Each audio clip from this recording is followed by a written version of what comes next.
هتلاقي اللي بيعمل كده دايمًا اللي عنده الحاجات الآتية دي، اللي عنده ثقة منخفضة بنفسه، اللي نمط التفكير بتاعه سلبي جدًا، اللي دايمًا مستني رأي الناس، اللي دايمًا خايف من الرفض، اللي دايمًا شايف ومعتقد إن الفشل هو نهاية المطاف.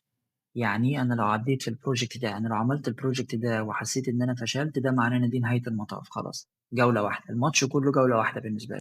وده في العادي كمان بيبقى شخصية ناقدة جدًا لذاته وللآخرين وللمجتمع حواليه. مين ممكن يساعدك لو أنت اكتشفت إن أنت عندك صفة أو بعض الصفات من المشكلة دي؟